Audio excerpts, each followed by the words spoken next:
Assalamualaikum warahmatullahi wabarakatuh. Sahabat pecinta Al-Quran semuanya, pada video kali ini kita akan mempelajari bacaan yang dianggap sulit yang terdapat di juz 6. Bacaan sulit yang pertama terdapat di surat An-Nisa ayat 155. Di sini ada huruf lam yang berharokat sukun dan huruf terakhirnya huruf fa yang dhammatain. Cara berwakaf di sini, kita mesti membunyikan vokal huruf fa ketika mensukunkan huruf tersebut. Supaya tidak ragu, langsung kita praktekkan. A'udzu billahi minasy syaithanir rajim. Bismillahirrahmanirrahim. Wa qawlihim qulubuna gulf. Bacaan sulit yang kedua terletak di ayat 158. Di sini ada huruf lam sukun berjumpa dengan huruf ra yang bertasydid. Di sini terdapat hukum bacaan idgham mutaqaribain, yaitu perjumpaan antara dua huruf yang memiliki makhraj dan sifat yang berdekatan. Cara membacanya, huruf ba yang berharokat fathah langsung kita loncatkan kepada huruf ra. Jadi lam ini kita tinggalkan saja. Jadi cara membacanya, barrafa'ahu Allahu ilaih. Barra. Bacaan sulit yang ketiga terdapat di surat An-Nisa ayat 176 atau ayat terakhir surat An-Nisa. Di sini ada huruf waw yang berdempet dengan huruf hamzah dan berbaris dhammatain. Setelah huruf ini juga ada huruf alif. Di sini tidak ada tanda panjang. Jadi yang kita baca adalah huruf hamzah yang memiliki harokat dhammatain. Inimru'un halaka. Inimru'un halaka. Bacaan sulit yang keempat terdapat di surat Al-Maidah ayat yang kedua. Di sini ada huruf alif yang memakai baris fathah berdiri dan memakai bendera. Setelahnya ada huruf mim yang berharokat tasydid. Dan sebelum huruf alif ini juga ada huruf lam yang memakai bendera. Cara membacanya, huruf lam ini mesti kita panjangkan 5 harokat.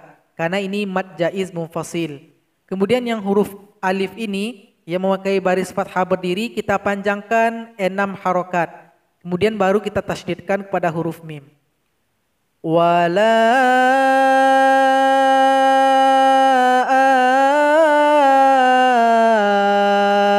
aminal baital haram. Bacaan sulit yang kelima terdapat di dalam surat Al-Maidah ayat yang ketiga. Kalau sahabat Al-Quran berwakaf di sini, jangan lupa memberikan qalqalah kepada huruf qaf. Dzalikum fisqa. Fisqa. Bacaan sulit yang keenam terdapat di surat Al-Maidah ayat yang keenam. Di sini ada hamzah dan huruf ha. Jangan sampai sama bunyinya. Au jaa ahadum minkum. Aaha. Aaha. Bacaan sulit yang ketujuh terdapat di dalam surat Al-Maidah ayat yang ke-8. Ketika berwakaf di sini, jangan lupa memberikan qalqalah kepada huruf to. Bil qisto. Bil qisto. Bacaan sulit yang ke-8 terdapat di surat Al-Maidah ayat 18. Di sini juga ada kembali terjadi huruf waw yang berdempet dengan huruf hamzah. Yang kita baca huruf hamzahnya. Yang ini juga yang kita baca huruf hamzah. Wa qalatil yahudu wan nasara nahnu abna'ullahi wa ahibba'uh.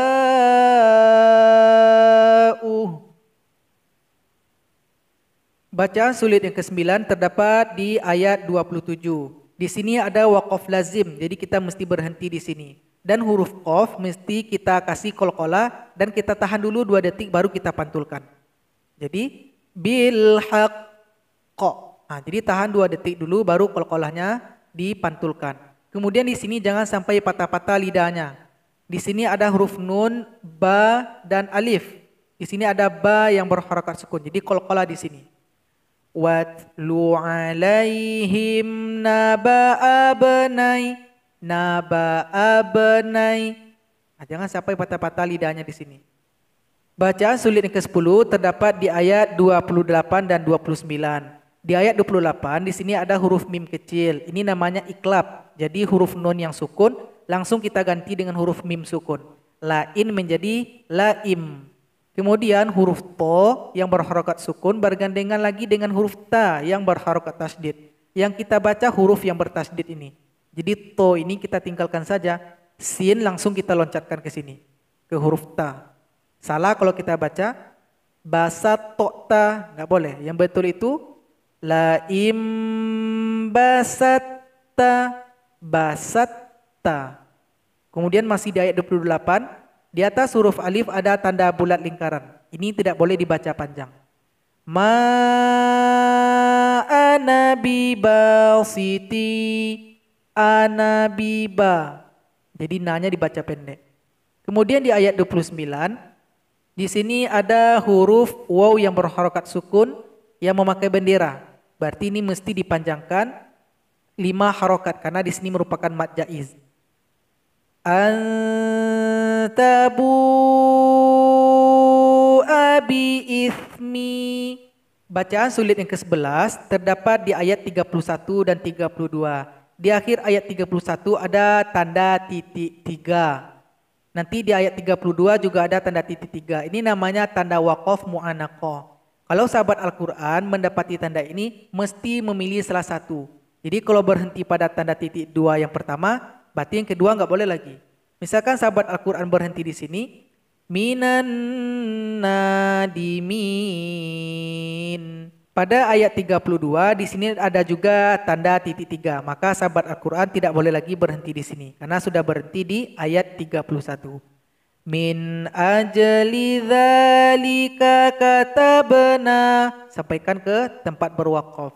Jadi tanda titik 3 ini mesti memilih salah satu. Kalau pilih yang kedua berarti yang pertama yang enggak boleh berhenti. Bacaan sulit yang ke-12 kita jumpai di ayat 41. Di sini juga ada tanda titik 3 sama dengan yang tadi. Pilih salah satu tempat berhenti. Kalau memilih titik 3 yang pertama, walam tu'min qulubuhum, maka tanda titik 3 yang kedua enggak boleh berhenti.